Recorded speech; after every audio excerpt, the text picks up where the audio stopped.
Hey everyone, I'm Tanya, and welcome back to Black Women Read reviews of books, zines, and everything in between. This weekend, I watched the film Antebellum. I went in with tempered expectations as the film has been getting mixed to poor reviews.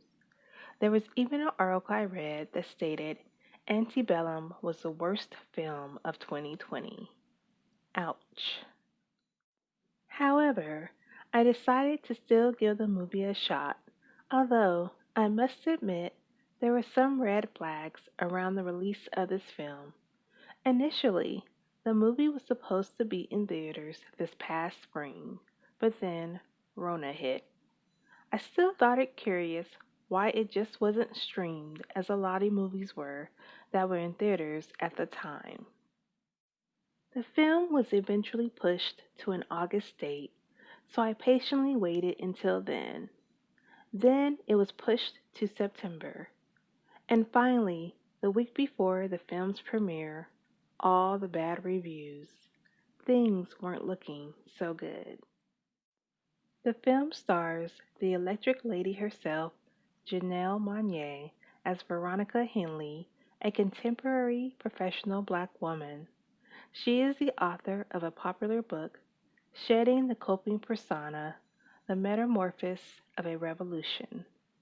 The book is focused on Black liberation, freedom, and Black people's lives, particularly Black women. These ideas will be later put to the test. Monet's character even quotes real Black woman liberation fighter Ashada Shakur.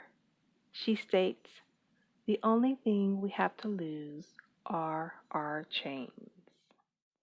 The first scene of the film shows Veronica slumped over a horse after attempting to run away from a plantation.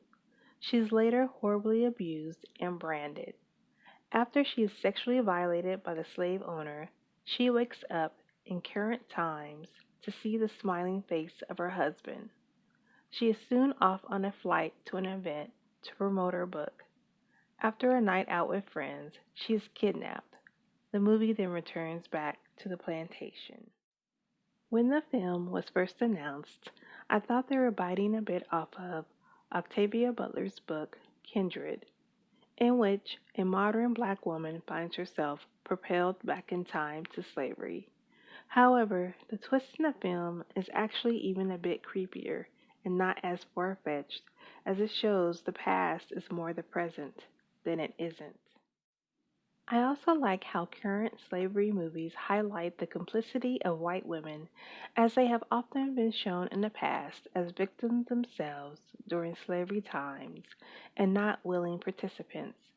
Gina Malone's character, Elizabeth, hunts down Veronica with the vigor of any white male slave patroller.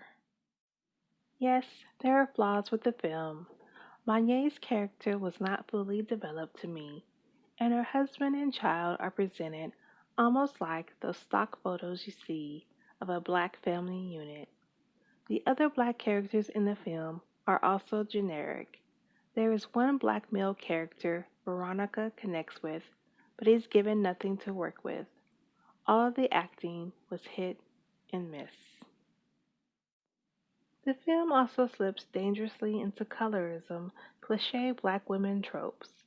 There is the standard dark skinned, heavy set best friend slash sidekick.